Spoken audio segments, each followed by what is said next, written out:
Churachanpur gi Tibong SDO office ta tamba document amadi property sing mai Tharamle lenga keno botharangi matugin na IDP Singgi masa gi account da relification from direct benefit transfer DBT taunabagi SDO office ta document sing pisinarapagi akan bathabak satharingai gi cherakta Tang taragi numidangda masakhangdaba singna Churachanpur gi Tibong SDO office ta tamba document sing amadi office asigi lantom sing mai thaduna amang ata thokalam lei thaudo asi atamna lenga ke document sing mangana bakanglup kharana honarabra haina makai kyadagi penda phongdok narakre press na phangba pawda Churachanpur gi Kolmun village ta leiba Tibong SDO office ta tamba document sing amadi office property khara tang taragi numidangda sakhangdaba singna mai thaduna amang ata thokalam lei thaudo adu Tang taragi numidangda pung nipandagi na pung mapan phawbagi manungda thokibani SDO office asigi manakta leiba miyoi singna pungdoropagi matung inna office adugi manungda mai chakpa unarakhibaga loinana naha ani amasu office adudagi chenkiba uhauki hairi mai chakpa adugi video social media thadorakpada documents sing amadi printer chairna singba mai chakpa unakhe amadi video aduda thongnawgi mingsel thugaiba amadi thongnau thugairamba sing uba fangki reporter singna mafam aduda changsilubada mai chakpagi thaudo adu office adugi akaknaba ka amakhakpada chatharamba tengnaki mai chakpagi paw hek phangbaga SDO office adugi staff singsu office ta nahan numidang lakuna yengsin ke panba yabadi IDP Singgi direct benefit transfer DBT gi process ke documents sing housing office ta pisin narakuna thamlibani housing phawbagi oina thawdok adu karigi damakta karana chatharambano haibigi matangda karagumba lanai natragana loop amatana claim torakpa leitri Babu Paragi Kuki in complex Ngak Senduna Thamnaba Governor Ajay Kumar Balara Taksinkhre Imphal ki Babu Parada Leiba Kuki in complex Ngak Senduna Thambaga Loina Mafam Asibu protected culture and heritage ama oina Lauthokna Kuki Independence War Memorial Committee KIWMC na Manipur gi Governor Ajay Kumar Balara Taksinkhre Power Corridor the Pongba Pau Otana High Committee Asiki Secretary Dr. Bumkholen Haukip na kuyek piduna ta Asiki Tareta Wafam asi Governor Taksinkhre Gerald aduna palibadi kumjali singum chama pantara tareta na kumjali singum chama pantara mapanda British lenga ke mayokta kuki singna haukiba ihaugi ningsing khubam ama oina Imphal gi Babu Parada leiriba kuki instead asi ngak senduna thamnabagi dama Governor na thaudang lawbiyo kuki in complex asi kuki furuki identity unity amadi remembrance ki ahingba khudam oiriba mafam amani adubu kumjali singani kulhumdoi gi methadagi hauduna manipura thogliba kangluki irang asina maram oiraga mafam asi thadoktuna lehobadagi ngasidi ngakpi senbinaba leitraba mafam amaga pangkhak oirei maram aduna hiram masigi matangda governor da akupa mijeng changduna matik saba security ga loyena mafam asibu ngak seduna thambada natana complex asida leiriba structure sing akai atoi yauriba asi samjilu masida natana mafam asibu manipur gi protected culture and heritage ama oina lauthoku Gerald aduna makata na hai kumjali singom chama pan tara tere tekina kumjali singom chama pan drama panda British ki mayokta hokeba kuki uprising ihauda Thawai thakraba kuki gi athobo chama kundrom henbana thawai katkiba adugi ningsing khubam ama oina lenga ki matenga loina Imphal gi new secretary building manakta leiba kuki in complex asi sengwat kibani memorial complex asi the museum community hall yauna monument ani su leiribani monument ani adugi manungda monument amana kuki uprising gi hero singda dedicate tobani aduga monument amana Indian National Army INA da serve gyaramba kuki freedom fighters sing da dedicate tobani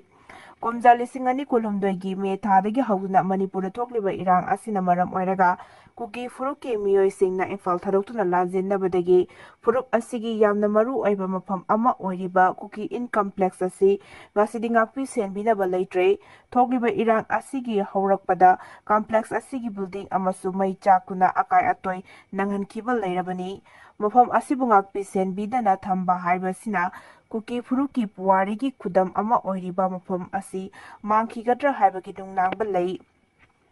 heritage oiriba mafam asi mangkhiba haibasina Manipur gi damak haukiba matamda thawai katkraba miyoi singi mami samhanbaga pangkhak oigani maram aduna kanglup furuki khenaba wakalon na thairaga Manipur gi haukraba matam sagatpada achauba saruk ama oiriba resistance amadi resilience ki saruk ama oiriba kuki in complex asi ngak senuna thamba haibasi yamna maru oi mafam asibu manghandana ngak senuna thamba haibasina unity respect amadi inclusiveness ki wakalon adu oitok hanbada chauna mateng pangani thajai tongan tongan ba manipur gi ethnic heritage sing manghandana thamna ba honabada constituent ama oina governor na thodang lobiyu haina su chero aduna pali IDP sing sapmanaba bijeng da yengadabani haiduna joint IDP Churachanpur na sinduna miyam gyoiba khongset ama chatkre kumjale singani kulumdoi gi me ahum dagi tholakhiba kanglokki rang asina maram oiraga sahi ani makhai hena Churachanpur ke relief camp ta lairiba kuki furuki IDP singi justice fangan biu haiduna disparity injustice irregularities and negligence haiba team da ngarang joint IDP Churachanpur na sinduna tibong peace ground the public meeting ama pangtoklaba matung miyam gi oiba khongset ama sakre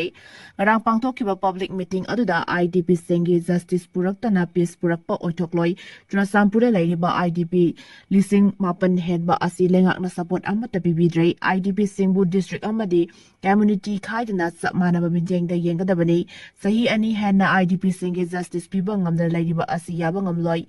IDP singi pipam topa compensation pitokpiu amadi IDP singi oiba matik saba mapam ama piduna thamgadabani haina demand tawki public meeting adu loiraba matung yamlaba kuki furuki nupi angang yauna miyoi lising kayana wall of memorials tamna miyangi oiba khongset amasu satke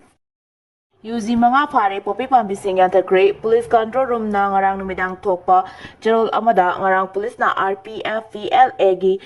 gather ani Jiribam police station na koliba dibong sana khongda leiba makogi mayum singdagi fare hari faraba singdi Santos Borochei kontra amasung Hodam Ongbi Moromi chei kontra mathoini hari amaromda ngarang police na langluk asigi Lance Corporate ni haiba Bisnupur district ki Tinungai awang laikai degi haujikna yaripok kakmayai maning laikai da leiraba thoksom Bijay Allies Open Allies Bike Allies Tayai Allies Kheda chahi yankhai taru kauba kedar asi nongpok sengmai police station na koliba yaripok kakmayai maning laikai da mahakna haujik leiriba yumdagi sim card ani yawa mobile phone amaga korana fare hari loirana ngarang police na pipak progi sergeant major ni haiba sengmaijin thongam dagi thongam anan Allies iku chei kuntram dai kauba kedar asi mahaki mayum maya dagi mobile phone amaga korana far hari loirana ngarang security force singna lenga ki loisang sing maru oina forest department ki official sing kusamna ukrul district ki litan police station na koliba mullam hill range amasung songfai village range ki ekar mapalom park pa mapom da tharamba popi pambi singyan tatuna mangan kre hari popi pambi singyan thatpagi thabak asida executive magistrate amasu sarugyaki hari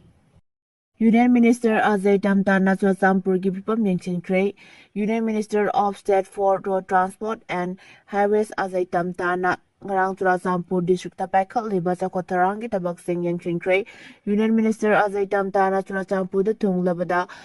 Deputy Commissioner Darun Kumar S. na lusingba makok thongba official sing amadi IDP singi mihu sing na mini secretariat ta Tharamle okay mini secretariat ki conference hall da pangtok kiba taram amada IDP maherui singi marakta board exam da mark yamna wangna fangna mai paklakraba maherui sing da award pidna pungning thawat ki tharam madu PMF ME RKBY JJM amasung PMJAY gi beneficiary sing da benefit sing su yentoke Union Minister Bijay Ajay Tamtana ADCC gi CEO Lalthazam ADC Churachanpur Saiming Thang Anida Akana Award Pidna Pungning Tawatke Amadi Aspirational Block Program Fellow Anida Sumana Pidna Pungning Tawatke Union Minister Butaram na opagi thoram aduda Minister na Central Amadi State Scheme Singgi Bakara Tabak Toriba Tongan ba Department sing na lokhatliba tabak sing review tawke Minister na tongan ba department sing official sing aspirational block singi fellow singa unaduna warisana bagal loinana makoina tawriba tabak singi damakta thakat phungdoke Union Minister gi maikaidagi district asigi miyam gi leiriba atai awat apa sing asisu minkhatna ba center gi maikaidagi makhatana lokhat payaba tabak sing lokhat kane haina su thajaba pk Assamgi Golpara districta imung samaronggi yum takthokre. Assamgi Golpara district ki manung chana leiba Diha Kata Reserve Forest area da ain kana lam khopsinduna yum sajulamba imung samaronggi yum sing lengang na ibik sendrap amma chathaduna takthokre hari. Hiramasiga mari lainana official sing na pungdorakibada district administration na chathakiba yamna singthaningai oiba ibik sendrap adu Reserve Forest area dagi imung samahenbagi yum sing JCB amadi atay machine sing thijinaduna sidokre eviction drive aluda hatikanta reserve forest na ain kaina lam ekar chahunga humputara taruk lomda yum sajinduna khunda laitaduna leiramba imung samahenbagi yumsing tugaiduna manghanke hari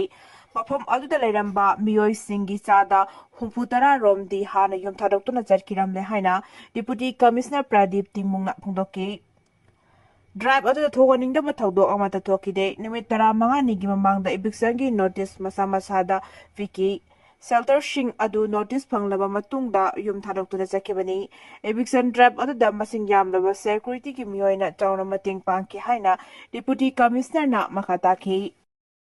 SIRC board huranba losinana bahonnarakpani Rahul Gandhi Election Commission of India ki mijeng makhada housing mafam kaya da pangthokliba special intensive revision SIRC board huranba losinana bahonnarakpani haina Lok Sabha da opposition leader shuwairiba Congress ki leader Rahul Gandhi na phongdokre pawgi mafam amada Congress singba Rahul Gandhi na hai housing leba ki mafam kaya da pangthokliba SIRC kari sunate masi board huranba sing institutionalized tawna bahonnarakpani Center da paliba BJP na lusingba NDA gi lenga asibu maral siradna Rahul na hai Haryana Madhya Pradesh Maharashtra amadi Chhattisgarh su bot huran bagi thawdok thokhibra haibasi achobo wahang amani bot huran basi wathok amani hauzik ECI na pangthorakliba SIRC madubu kupsin naba amasong system adu institutionalized tawnaba tharang amani hauzik lebak asigi state mapan amadi union territory ahumna ECI na